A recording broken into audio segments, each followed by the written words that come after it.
ኣብ ዓለም ኩዕሶ እግሪ ብዙሓት ታሪክ ዝሰርሑ ኣለዉ ድሓር ድማ ንሱ ኣሎ ብናይ ዕቤት ፀገም ዝተወለደ ወዲ ብብዙሓት ዝተነፀገ መብዛሕትኦም ዝተጠራጠርዎ ግን ካብቲ ፀወታ ባዕሉ ዝዓበየ ልቢ ዘለዎ ካብ ጎደናታት ሮዛሪዮ ክሳብ ኣብ ታሪክ ኩዕሶ እግሪ ዝዓበዩ መድረኻት እዚ ናይ ጽንዓትን ኒሕን መዳርክቲ ዘይብሉ ዕቤትን እዩ እዚ ዛንታ ሊዮኔል ሜሲ እዩ እንኳዕ ናብ ፌምላይን ድሓን መጻኹም ኣብ ታሪክ ናይቶም ኣዝዮም መሰጥቲ ዝኾኑ ሰባት ዓለም ብዕምቆት ንጥሕል ንሎሚ ድማ ቅያዊ ህይወት ናይቲ ተኣምር ኩዕሶ እግሪ ዝኾነ ሊዮኔል ሜሲ ሒዝናልኩም መጺና ኣለና Assistència de Xavi, més cap a dreta per Messi, Messi, Messi, Messi, Messi, Messi, Messi, Messi, immens Messi, encara Messi, encara Messi, encara Messi, encara Messi, encara Messi, encara Messi, encara Messi, encara Messi, encara Messi, encara Messi, encara Messi, encara Messi, gol, gol, gol, gol, gol, gol, gol, gol, gol, gol, gol, gol. ليونيل أندريس ميسي ب24 سنة 1987 ኣብ ሮዛሪዮ እትበሃል ንእሽተይ ከተማ ኣርጀንቲና ተወሊዱ ኣቦ ጆርጅ ኣብ ፋብሪካ ሓፂን ይሰርሕ ነበረ ኣዲኡ ሴልያ ድማ ብኽፋል ግዜ ጽሬት ትሰርሕ ነይራ ሃብታማት ኣይነበሩን ገዝኦም ግን ብፍቕርን ኩዕሶ እግርን ሃብታም እዩ ነይሩ ገና ቆልዓ ከለውን ሜሲ ንኩዕሶ እግሪ ዝነበሮ ፍቕሪ ዘይተጋገየ እዩ ነይሩ ኣብ ዝኸደ ኩዕሶ ተሰኪሙ ይኸይድ ነበረ ኣብ ገዛ ከይተረፈ ድሪብል ይገብር ነይሩ ወዲ 4 ዓመት ጥራይ ከሎ ድማ ናብ ቀዳመይቲ ክለቡ ተጸንበረ ኣሰልጣኒኣ ድማ ኣቦኡ ነበረ ጸገም ግን ነይሩ ሜሲ ኣብ 10 ዓመቱ ብሕፅረት ሆርሞን ዕቤት GHD ከም ዘለዎ ተረጋጊጹ እዚ ማለት ድማ ብዘይክባር ሕክምና ኣካላቱ ብጉባኤ ዓቢን እዩ እዚ ድማ ካብ ናይ ስድሮ ዓቕምን ላዕሊ እዩ እቲ መርፍእ ኣብ ወርሒ ልዕሊ $1,500 ይሽየጥ ከም ሪቨር ፕሌት ዝኣመሰላ ክለባት ኣርጀንቲና ንኽእለቱ ርኤንኦ ግን ነቲ ሕክምና ክኸፍላ ይኽኣላን ደጋጊሞም ዝተነፀጉ ስድራ ቤት ሜሲ ዳርጋ ተስፋ ቆሪፆም ክሳብ ኣብ 2000 ዓመተ ምህረት ናብ ባርሴሎና ስፔን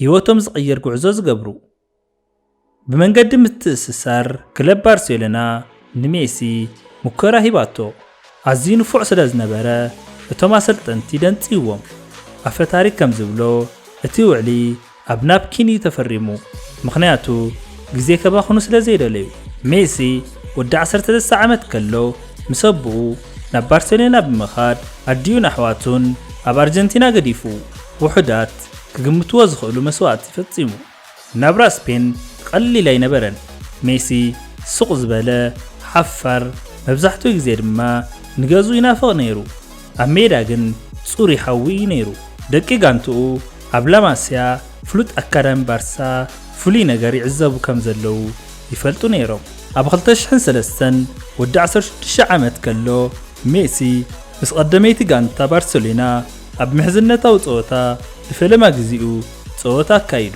ኣብ 2004 ኣብ መበል 17 ዓመቱ ወግዓዊ ፀወታ ኣካይዱ ዓለም ምስ መጻኢ ንጉሳ ክትራኸብ ቀሪባ ነይራ ኣብ ዓመተ ስፖርት 2006-2007 መጀመርታ ሜሲ ኣብ ልዕሊ ጌታፌ ብናይ ማራዶና ስታይል ሽቶ ክፍለ ዘመነ መዝጊቡ ዓመት ሜሲ ክብረ ወሰን ሰቢሩ ኣብ ኤል ክላሲኮ ሽቶ ዘመዝገበ ዝነኣሰ ተጻዋታይ ኣብ 23 ተኸታተል ፀወታታት ሊግ ሽቶ ዘመዝገበ ፈላማይ ተጻዋታይ ኣብ ሓደ ዓመት ዝበዝሐ ሽቶታት ኣብ 2012 91 ሽቶታት ኣመዝጊቡ ፔፕ ጋርዲዮላ ሓደ እዋን ከምዚ ኢሉ ነይሩ ብዛዕባኡ ይትጽሓፉ ክትገልጽዎ ይትፈትኑ ተዓዘብዎ ጥራይ ዋላ እኳ ኣብ ክለብ ብዙሓት ዓወታት እንተረኸበ ሜሲ ኣብ ዓዱ ነቐፌታ ኣጋጢምዎ ንኣርጀንቲና እኹል ከም ዘይፈትዋ እዮም ገሊፆም ነፍሲ ወከፍ ስዕረት ድማ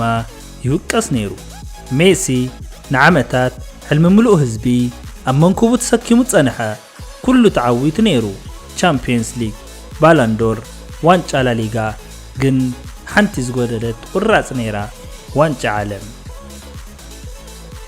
ኣብ ፍጻመ ተሳዒሩ ፍጻመ ዋንጫ ዓለም 2014 ኮፓ ኣሜሪካ 2007 2015 2016 ድሕሪ ፍጻመ ኮፓ ኣሜሪካ 2016 ልቡ ዝተሰበረ ሜሲ ካብ ኣህጉራዊ ኩዕሶ እግሪ ጥሮታ ከም ዝወፀ ኣፍሊጡ። ዓለም ግን ክምለስ ለመነቶ፣ ንሱ ድማ ተመለሰ። ሜሲ ሓያል ኮይኑ ተመሊሱ። ኣብ 2021 ኣብ መወዳእታ ኣብ ማራካና ንብራዚል ብምስዓር ኮፓ ኣሜሪካ ተዓዊቱ። ናይ ሓጎስ በኸያት በኸየ። ኣብ መወዳእታ ንሃገሩ ዓብዪ ዋንጫ ግና ገና ይተዛዘመን። ብድሕሪኡ ኳታር 2022 መጸት። ኣብ 35 ዓመቱ ብዙሓት ግዚኡ ከም ዝሓለፈ ይዛረቡ። ሊዮኔል ሜሲ ግን ነቲ ስክሪፕት ዳግማይ ጽሒፍዎ። ምስ ነፍሲ ወከፍ ሽቶ፣ ነፍሲ ወከፍ ኣሲስት፣ ነፍሲ ወከፍ ስሕበት ምትንኻፍ ንኣርጀንቲና ውሕልልነት ጥራይ ዘይኮነ ብልቢ መሪሕዋ። ኣብታ ፍጻመ ኣንጻር ፈረንሳይ ንዘመናት ጸንሐ ውግእ ሜሲ ነዊሕ ደው ኢሉ ሓደ ሽቶ፣ ፍጹም ቅላዕ፣ ኣመራርሓ፣ ሓዊ፣ ተፈታውነት። ድሕሪ ፍጹም ቅላዕ ናይ መወዳእታ ፊሽካ ምስ ተነፍሐ ድማ ዓለም መስኪራትሉ። ሜሲ ኣብ ልዕሊ ዓለም ደው ኢሉ ኣብ መወዳእታ ነታ ነዊሕ እዋን ዘምለጠቶ ዋንጫ ሒዙ ኣብ ገጹ ዝነበረ ሓጎስ ንጹህ ቆልዓ ዝመስል ዝተጻረየ እዩ ነይሩ። ነታ ኣጋጣሚቲኣ ንዑ ጥራይ ነበረትን። ነፍሲ ወከፍ ዓብዪ ዝሓልም ቆልዓያ ነይራ። ንኹሉ ዝወደቐ ግን ከኣ ተመሊሱ ዝትስእ ነፍሲ ወከፍ ኣማኒ ኣብ ፈጺሙ ተስፋ ዘይምቑራጽ። ምኽንያቱ ኣብ መወዳእታ ብዛዕባ ኩዕሶ እግሪ ጥራይ ኣይኮነን፣ ብዛዕባ እቲ ጉዕዞ እዩ። እቲ ቃልሲ፣ እቲ ልቢ ኣብ መወዳእታ ምስ ተዓወትካ ድማ እቲ ሓጎስ ዘለዓለማዊ እዩ። ሊዮኔል ሜሲ ዋንጫ ዓለም ጥራይ ኣይኮነን ተዓዊቱ፣ ልቢ ዓለም እዩ ስዒሩ። ሕዚ እውን እንተኾነ ኣብ መወዳእታ 30ታት ዕድሚኡ ሜሲ ኣብ መላእ ዓለም ብሚልዮናት ዝቑጸሩ ሰባት ምልዕዓል ይቕጽር ኣለዉ። ሊዮኔል ሜሲ ልዕሊ 45 ዋንጫ ጋንታታት ምእካብ ኣብ ታሪክ ኩዕሶ እግሪ ካብ ዝነገሱ ተጻወትቲ ተሰሪዑ ኣሎ። ናይ ሜሲ ውልቃዊ ሽልማታቱ እውን ብጣዕሚ ዘደንቕ እዩ።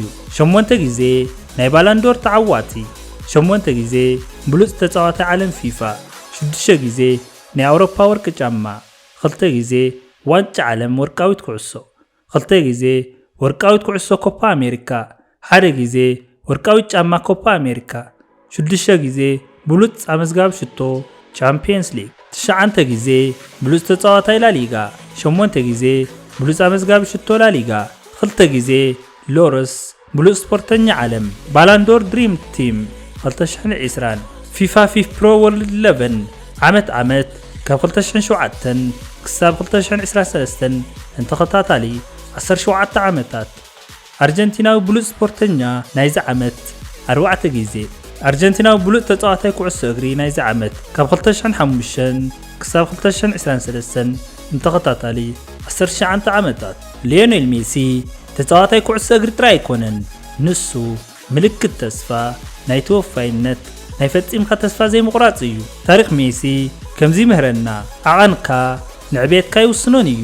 ልብን ጻዕርን ዝያዳ ኣገዳሲ እዩ። ምዕንቃፍ ንመምለሲ ዝኸውን ምድላው እዩ። ኩሉ ስዕረት ንመጻኢ ዓመታቱ ዝቐረጸ እዩ። ትሑት ኩን፣ ተቓለስ፣ ዋላቲ ዝበለጸ ድሕሪ ምዃን ስራሕኻ ይተቋርጽ። ካልእ ሰባብ ዘይብሉ እዋን ምእማን። ዓለም ክትጠራጠረካ ትኽእል እያ፣ እምነትኻ ግን እቲ ዝዓበየ ዕጥቅኻ እዩ። ሜሲ ከምዚ ይብል፣ ኣብ ሕልምኻ ክትበጽሕ ክትቃለስ ኣለካ፣ ንዕኡ መስዋዕቲ ክትከፍልን ኣበርቲዕኻ ክትሰርሕን ኣለካ። ካብ ሓደ ንእሽተይ ወዲ ሮዛርዮ ክሳብ ንጉስ ዓለም ሊዮኔል ሜሲ ሕልሙ ጥራይ ተኸተለን ሕልሚ ሰባት ኮይኑ። በዚ ንምእማን ዘጸግም ዛንታ ተነቓቂዕኹም ተኾንኩም ንኣእምሮኹምን መንፈስኩምን ነዳዲ ዝህብ ዝያዳ ሓያል ህይወት ታሪክ ንምርካብ ላይክ፣ ሼር ከምኡውን ሰብስክራይብ ብምግባር ቤተሰብ ይኹኑ።